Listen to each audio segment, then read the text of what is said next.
As the year 1943 drew to a close, the once mighty Wehrmacht found itself teetering on the brink of collapse. The toll of war had exacted a devastating price, with nearly 3 to 4 million German soldiers having paid the ultimate sacrifice, a staggering and sobering figure. Yet, amidst this grim backdrop, another harrowing chapter awaited. The German war machine, once an unstoppable force, now found itself ensnared from all sides. The encroaching Allied forces were tightening the noose, leaving Hitler with a dire predicament: lack of soldiers. Faced with the urgent need to bolster their ranks, the German High Command conceived a desperate solution: the birth of the Volksgrenadier divisions. But before we delve in, welcome back to History at War, where we peel back the layers of the past to reveal the untold stories and forgotten chapters of history. So buckle up, grab your coffee, and join us as we unravel the gripping tale of the final days of the Wehrmacht. Faced with the harsh reality that victory in World War II was slipping further from their grasp, Germany grappled with daunting challenges on multiple fronts. The Eastern Front bore witness to significant defeats, while the Allies, undeterred, executed a relentless invasion of southern Italy that added to the mounting pressure. Germany's struggle to fortify robust defensive lines became increasingly evident. As the tide of war unforgivingly rolled on, the worst was yet to unfold. Despite efforts to reconstruct defensive positions during the crucial period between June and August 1944, the outcomes were grim. The endeavors, marked by intense fighting, ultimately crumbled, leaving in their wake a staggering toll of over 1 million casualties. The once formidable quality of German soldiers, which had defined earlier campaigns, now showed signs of diminishing strength and resilience. Realizing the urgency for fresh troops as the year 1944 drew to a close, Hitler took decisive action on July 18th of that fateful year. In a bid to fortify the defense of the original borders of the Third Reich, he issued a decree that set in motion the preparation for what lay ahead. Himmler, always a strategist, put forth a proposal that would shape the future: the creation of Volksgrenadier divisions designed to breathe new life into the waning fighting spirit of the German forces. These divisions, strategically christened to resonate with German nationalism, faced a unique challenge. They lacked the battle-hardened experience of their predecessors. However, in a symbolic gesture to boost morale, they were endowed with a title that suggested an elite status. The stage was set for a chapter in history where untested troops would bear the weight of defending not just territory, but the very essence of the Reich itself. In a determined effort to assemble up to 49 fresh divisions, Himmler implemented a range of measures. The strategy involved a sleight of organizational hand, as old infantry divisions were amalgamated to create the illusion of entirely new units. Simultaneously, covert raids within Germany were conducted to identify potential soldiers tapping into the civilian population.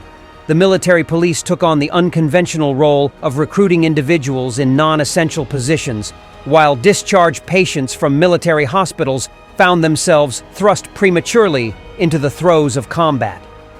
The resourcefulness extended to the integration of personnel from the Luftwaffe and Kriegsmarine ground staff, whose services were no longer deemed necessary in their original branches.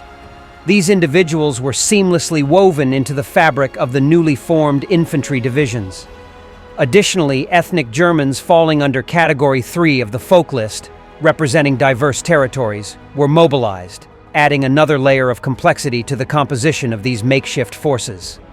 The orchestration of these varied measures highlighted the desperate bid to bolster Germany's military strength during a critical juncture in the war. Approximately 26 distinct Volkssturm Grenadier combat units emerged, each strategically positioned at different locations.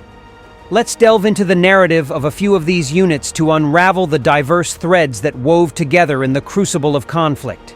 The first one is the 9th Volksgrenadier Division, formed in Denmark on October 13, 1944, by renumbering the 584th Volksgrenadier Division. Under the command of Oberst Werner Kolb, it entered the Ardennes offensive on December 22nd. Despite arriving under strength, the division played a role in delaying the American advance. They performed surprisingly very well in this sector, outnumbered and smashing the American attacks, particularly at Notham on December 30th. By mid-January 1945, facing withdrawal, the division ended up on the eastern side of the Our River. By March, it had dwindled to the divisional staff and a few remnants, eventually absorbed by the 352nd Volksgrenadier Division. Next, we have the 12th Volksgrenadier Division. Regarded as one of the top German infantry divisions in the Ardennes offensive, the 12th Volksgrenadier Division played a crucial role in punching through defenses on Rolbon Sea. Their mission was to clear the way for Kampfgruppe Kuhlmann of the 12th SS Panzer Division Hitlerjugend. Originating from the 12th Infantry Division in Mecklenburg, the division had a history of fighting in Poland, France, and Russia. After being surrounded at Minsk in July 1944 and forced to surrender, remnants of the division formed the 12th Volksgrenadier Division. They entered combat at Aachen in October 1944 and later redirected to participate in the Ardennes offensive in December. Commanded by General Major Gerhard Engel, a former military aide to Hitler, the division had limited armor, relying on 6 Stug I-4 assault guns from the Panzerjäger Abteilung. The offensive began on December 16, 1944, facing heavy artillery bombardment. Halted at Dom-Bütgenbach on December 21st, the division held the line after 12th SS Panzer Division troops withdrew.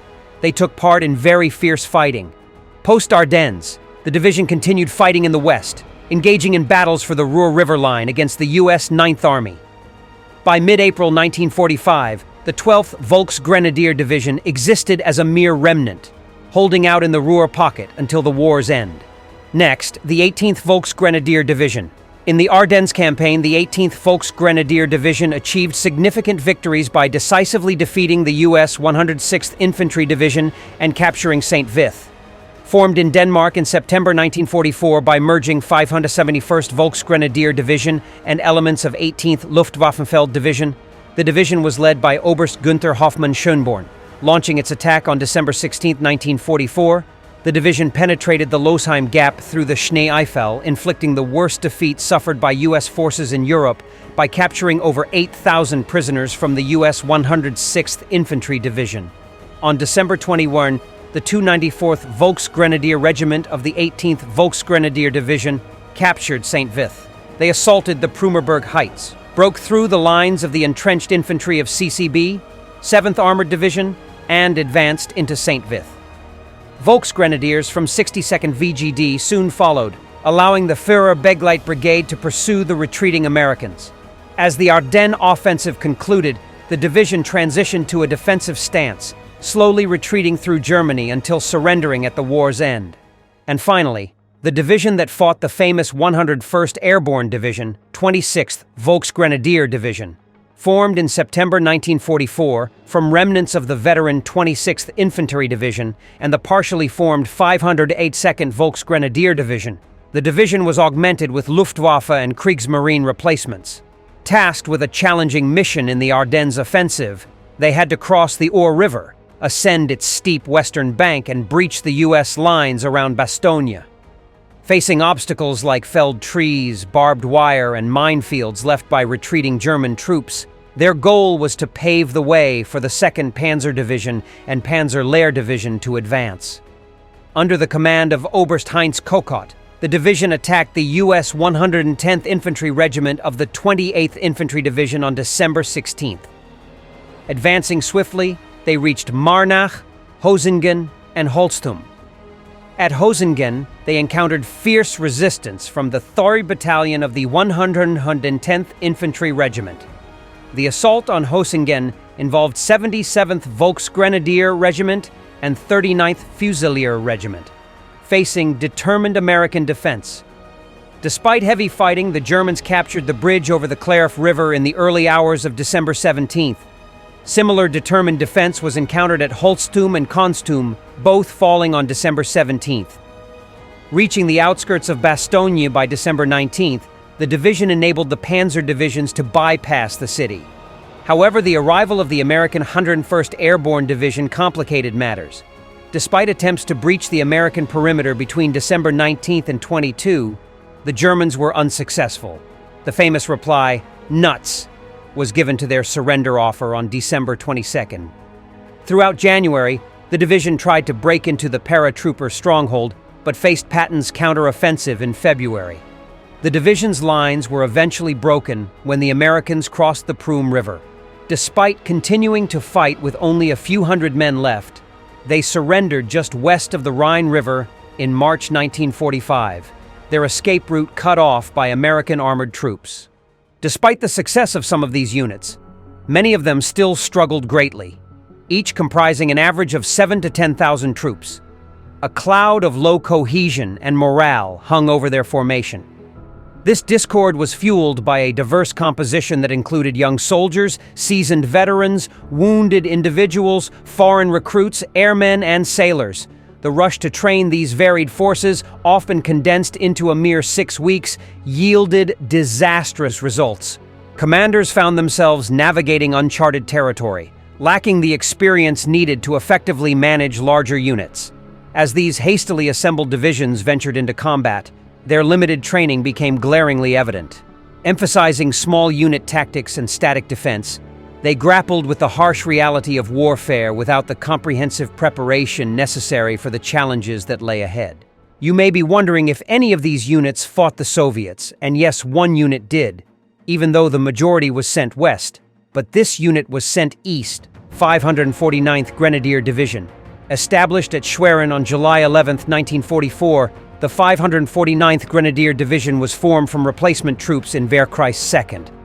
Commanded by Oberst Karl Jank, formerly of the 4th Mountain Division, which was destroyed during the Soviet Crimean Offensive. Comprising the 1097th, 1098th, 1099th Grenadier Regiments, along with the 1549th Artillery Regiment and smaller support units, the division faced manpower shortages. As a Volksgrenadier Division, its infantry regiments had 2 battalions due to shortages. Composed mainly of men previously considered unfit for military service, the division lacked a core of veterans. Sent to the front in August, it fought in Lithuania with 26th Army Corps, part of the 3rd Panzer Army. During Operation Dopelkopf on August 16th, the division defended the southern flank of the army. Forced to retreat by Soviet attacks, it suffered heavy losses, leading to its transfer to the 4th Army in September. Trapped in the Courland pocket after the Soviet Memel offensive, the division retreated into East Prussia. Redesignated as the 549th Volksgrenadier Division on October 9th, it displayed a stubborn defense during the retreat, earning Oberst Jank a promotion to General Major on October 10th. Facing the Soviet East Prussian offensive in January 1945, the division defended positions northeast of Gumbinnen.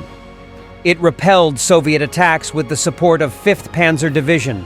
Overrun on January 19th, the survivors established new defensive positions in the Eichwald Forest, east of the Inster Valley, alongside the 349th Volksgrenadier Division. Reassigned to 4th Army as part of Army Group North and later to the reserve of 2nd Army of Army Group Vistula, the division fought in West Prussia. Rebuilt in March 1945, a Kampfgruppe from the division joined 32nd Army Corps of the 3rd Panzer Army, fighting on the Stettin Front. Surrendering to American troops in Mecklenburg on May 8, 1945, the division's final engagement marked the end of its wartime service. In evaluating the overall performance of the units, it's apparent that many exhibited commendable abilities. However, the ethical dilemma arises when considering the deployment of injured individuals, children as young as 14, and men up to 65 years old. It's particularly intriguing to note that some of the older men were veterans of World War I, bringing a unique perspective to their combat experience.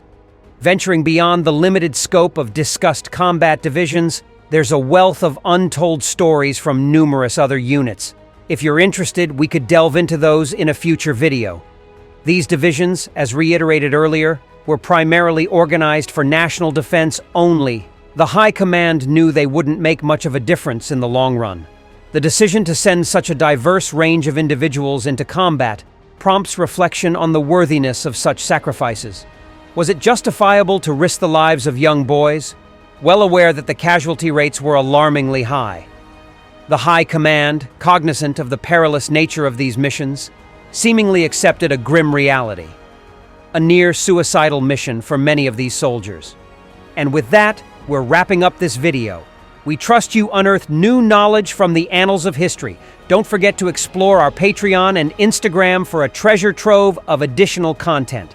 From all of us here at History at War, may your new year be filled with joy and discovery.